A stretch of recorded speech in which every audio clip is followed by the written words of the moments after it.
ધૂળેટીના પાવન પર્વની દરેક દર્શક મિત્રોને શુભેચ્છા। હાલ તો સુરત લોકસભાની બેઠક છે તે સતત ચર્ચામાં છે, કારણ કે વર્ષ 2024માં જે હાઈ વોલ્ટેજ ડ્રામા સર્જાયો હતો તેના મુખ્ય પાત્ર એટલે કે કોંગ્રેસના સસ્પેન્ડેડ નેતા નિલેશ કુંભાણી ફરી એક વખત ચર્ચાના ચગડુડે ચડ્યા છે। સી.આર. પાટીલ સાથેની તાજેતરની મુલાકાતે અટકળો તેજ કરી છે કે શું કુંભાણી હવે ભાજપનો ખેસ ધારણ કરશે? જોઈએ આ સ્પેશિયલ રિપોર્ટમાં। નમસ્કાર, ગુજરાત BS9 TV ન્યૂઝમાં આપની સાથે હું ભગવતી વિશાવડિયા। રાજકારણમાં કોઈ કાયમી દુશ્મન કે દોસ્ત નથી હોતું અને સુરતના રાજકારણમાં કહેવત હવે સાચી પડતી દેખાઈ રહી છે।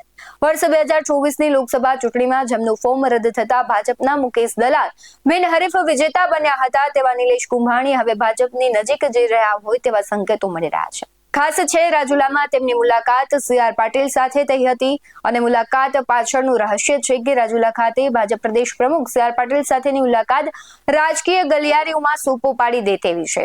જોકે નિલેશ કુંભાણી આ મુલાકાતને શુભેચ્છા મુલાકાત ગણાવી હતી। તેમણે જણાવ્યું કે તેમની ફેક્ટરીના ઉદ્ઘાટન પ્રસંગે તેમણે સી.આર. પાટીલને અને અન્ય નેતાઓને આમંત્રણ આપ્યું હતું અને તેઓ આવ્યા હતા। કુંભાણીએ કોંગ્રેસ પર પ્રહાર કરતા કહ્યું છે કે 2017માં જીતવાની તક હતી ત્યારે ટિકિટ કાપી અને જ્યારે કોઈ આશા નહોતી ત્યારે ટિકિટ આપી। શું કહી રહ્યા છે નિલેશ કુંભાણી, તેના પર નજર કરીએ।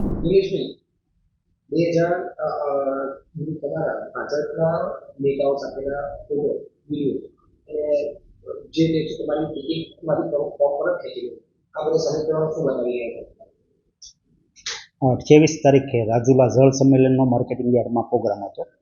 માં પાટીલ સાહેબ આવવાના હતા, ભરતભાઈ સુતરિયા હોય, કૌશિકભાઈ વેકરિયા, જેવી કાકડિયા, મહેશભાઈ કસવાળા, હીરાભાઈ સોલંકી, ત્યાંના પ્રમુખ કનાણીભાઈ, બધા નેતાઓ રાજુલા આવતા હતા। ત્યારે પાટીલ સાહેબ જોડે મારે આગલા દિવસે વાત થઈ હતી। એમને કીધું તમારા વિસ્તાર રાજુલા હું કાલે આવું છું, ત્યારે મેં એમને આમંત્રણ આપ્યું મારી ફેક્ટરીએ ચા પાણી પીવા માટે મુલાકાત લેજો। એટલે એને આમંત્રણને માન આપી મારી ફેક્ટરી ઉપર આવ્યા હતા બધા ધારાસભ્યો હોય, સાંસદ સભ્યો હોય, દિલીપભાઈ ચંગાણી હોય, પાટીલ સાહેબ બધાએ ખાલી અડધો કલાક માટે ચા પાણી પીવા માટે જ આવેલા।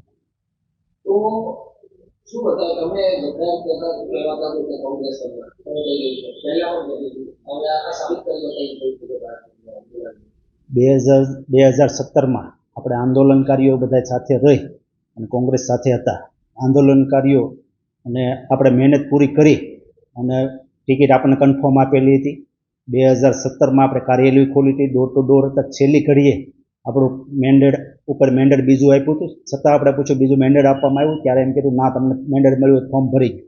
આપણે ફોર્મ ભરી દીધું, ત્યારબાદ છેલ્લી ઘડીએ કાપી દીધું। આ વખતે કાર્યકર્તાઓ, ઠેકેદારો, આગેવાનો બધા કહેતા હતા આ વખતે ચૂંટણી નથી લડવી, છતાં મેં ફોર્મ ભર્યું, લડવા માટે મહેનત કરી। પણ કાર્યકર્તાઓ, આગેવાનો, ઠેકેદારોની નારાજગી હતી કે ભાઈ આ વખતે આપણે મહેનત કરી હતી, ખર્ચો કર્યો હતો, ટિકિટ કાપી નાખી હતી છેલ્લી ઘડીએ, તો આ વખતે આપણે લડવું નથી, એટલે બધા ઠેકેદારો, કાર્યકર્તાઓ નારાજ હતા, એમની સાથે રહેવું પડ્યું। એટલા માટે આ બધું થયેલું છે।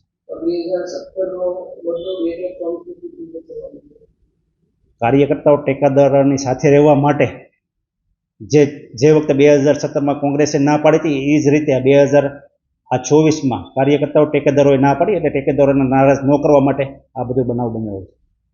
તો શું કહેશો અત્યારે ભાજપની સાથે તમારા અને જે કોંગ્રેસ સાથે કોંગ્રેસ તો 2017માં આપણે મહેનત કરી હતી, ત્યારે ટિકિટ કાપી, ત્યારે કેમ કઈ કોંગ્રેસ બોલી નહોતી, તો આ અત્યારે કેમ બોલવાનું કારણ?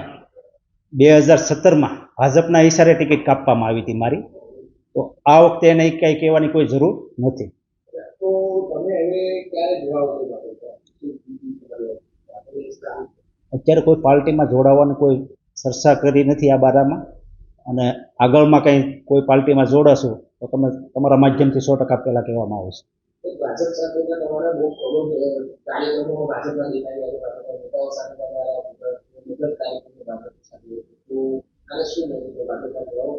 રાજુલા મારી ફેક્ટરી છે, ત્યાં રાજુલા અવારનવાર કોઈ પ્રોગ્રામ હોય તો ભાજપના નેતાઓ પણ ત્યાં મારી ઓફિસે આવતા હોય। એ જ રીતે આ વખતે પાટીલ સાહેબ જોડે વાત થઈ હતી કે હું રાજુલા આવું છું, 100% તમારે અહીંયા ચા પાણી પીવા માટે આવે, એટલા માટે અડધો કલાકનો ટાઈમ લઈ બધા નેતાઓ મારી ઓફિસે આવ્યા હતા। આ ચૂંટણી બારાની કોઈ ચર્ચા નથી, કોઈ જોડાવા બારાની કોઈ ચર્ચા નથી।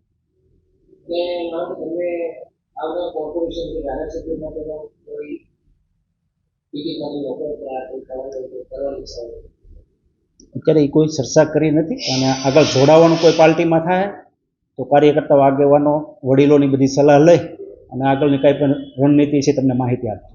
તેમનું કહેવું છે કે મારી ફેક્ટરીનું ઉદ્ઘાટન હતું એટલે મેં મહાનુભાવોને બોલાવ્યા, કોઈ રાજકીય ચર્ચાઓ નથી થઈ અને ભવિષ્યમાં જો કોઈ પાર્ટીમાં જોડાવાનું હશે તો ચોક્કસપણે ટેકેદારો અને વડીલો છે તેની સાથે ચર્ચા કરીને પછી હું નિર્ણય લઈશ.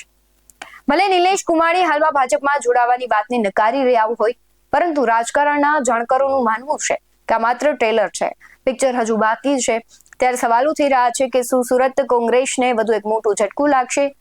હવે એ જોવાનું રહ્યું કે નિલેશ કુંભાણી ભાજપમાં જોડાય છે કે નહીં, અને આ તો આવનારો સમય જ બતાવશે. નિલેશ કુંભાણીને લઈને તમારું શું માનવું છે કમેન્ટમાં જરૂરથી જણાવજો. બાકી આવા જ વધુ અહેવાલો સાથે ફરી મળતા રહીશું. તમે અમારી યુટ્યુબ ચેનલને સબસ્ક્રાઇબ કરવાનું, અમને ફેસબુક અને ઇન્સ્ટાગ્રામ પર ફોલો કરવાનું ભૂલશો નહીં. બાકી અવનવી અપડેટ્સ મેળવવા માટે આપ જોતા રહો OBS 19 ન્યૂઝ. નમસ્કાર.